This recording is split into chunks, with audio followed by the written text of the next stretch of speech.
नमस्कार दोस्तों, कैसे हैं आप सभी। उम्मीद करती हूँ बहुत अच्छे होंगे। आप सुन रहे हैं केसी स्कैरी चैनल। दोस्तों, हमारी कहानी का नाम है द साइकिल ऑफ टाइम, जिसका पहला भाग आप सब सुन चुके हैं। तो आइए बिना देर किए चलते हैं कहानी के दूसरे और अंतिम भाग की ओर। एलेक्स ने जब उसके गले में लॉकेट देखी तो उस पर उसके जन्म की तारीख देखकर चौंक गया, जिसको पढ़कर एलेक्स एक बार तो चौंका, मगर ये बात इतनी भी ज़रूरी नहीं है, ये सोचकर उसने इग्नोर कर दिया। कब्रिस्तान जाते ही जब पादरी ने जॉर्ज के नाम का स्रोत पढ़ना शुरू किया, तब एलेक्स की नज़र पास के कब्र पर पड़ी, जो बेहद साल पुराना लग रहा था, जिस पर साइंटिस्ट फ्रैंक जॉर्ज का नाम लिखा हुआ था। जन्म की तारीख थी 1860।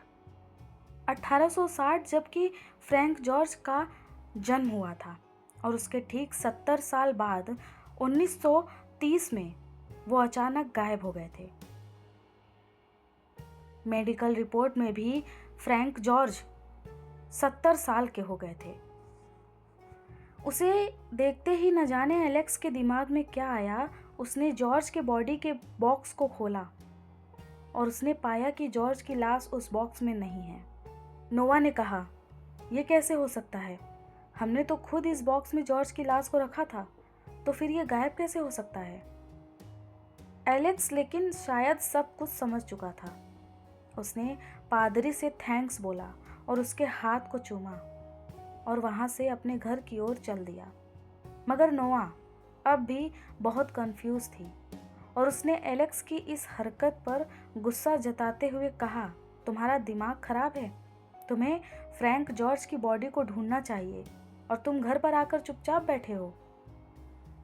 ये सुनकर एलेक्स ने नोवा को कहा कि नोवा, शांत हो जाओ, क्योंकि जब तुम भी सारी बात मालूम करोगी तो तुम भी हैरान हो जाओगी और मेरी तरह चुपचाप बैठ जाओगी। ये बात सुनकर नोवा घबरा गई और बोली, मतलब कहना क्या चाहते हो तुम, जल्दी बताओ। एलेक्स ने कहा कि मतलब ये कि वो आदमी सचमुच साइंटिस्ट फ्रैंक जॉर्ज ही थे, जिसकी आत्मा अपने कातिल को सजा दिलवाने और अपनी आविष्कार की हुई मशीन को सही जगह पहुंचाने आई थी। उसे पता था कि ये काम कानून ही कर सकता है, इसलिए उसने मेरा सहारा लिया। इतने में एक आवाज आई। उसने कहा, हाँ सर, ये बात बिल्कुल सही है।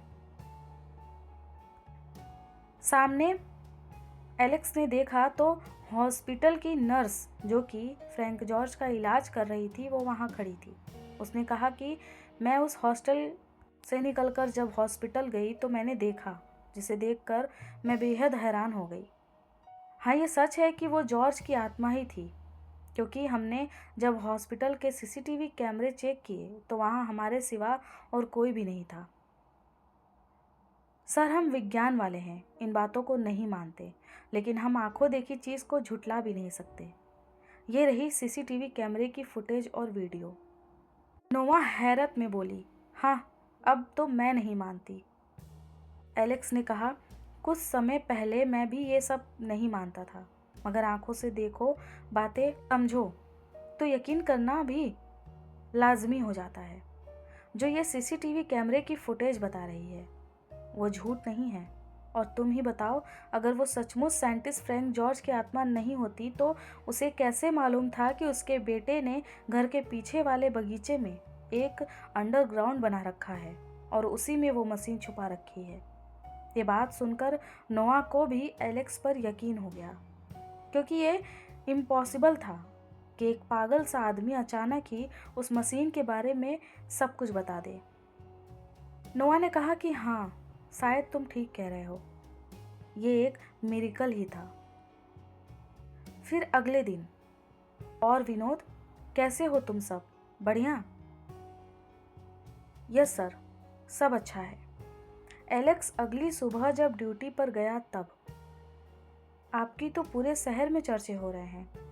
एलेक्स ने पूछा, क्यों? सिपाही ने कहा कि क्योंकि आपने इतना बड़ा काम जो कर दिखाया। एलेक्स ने मन में सोचा, ये मेरा नहीं, जॉर्ज का कमाल था। तभी एलेक्स को उसके टेबल पर ब्रेड का एक टुकड़ा मिला जिस पर लिखा था, thank you my child, God bless you. Alex समझ गया कि ये किसने रखा होगा। उसने ब्रेड का टुकड़ा उठाया और विनोद को कहा, जरा एक कप कॉफ़ी मिलेगी? विनोद ने कहा, यस सर, अभी लाता हूँ। फिर एलेक्स ने ब्रेड का टुकड़ा कॉफ़ी के साथ खाया। खाते खाते एलेक्स के आंखों में आंसू आ गए।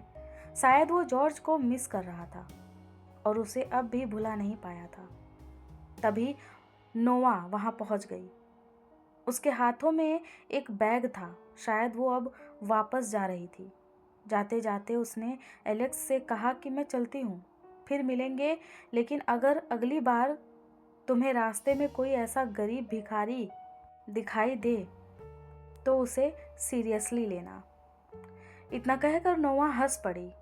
एलेक्स भी हंसने लगा। दोनों के हंसी में एक अलग एहसास था और मन में अजीब सी खुशी। दोनों को तसल्ली थी कि उन्होंने कुछ अच्छा काम किया और ये घटना एलेक्स के जीवन की सबसे रहस्यमयी और अनोखी घटना थी जो उसे एक अलग अनुभव दे गई। इसी के साथ ये कहानी यहीं ख़त्म होती है। फिर मिलेंगे जल्द ही एक नई कहानी के साथ।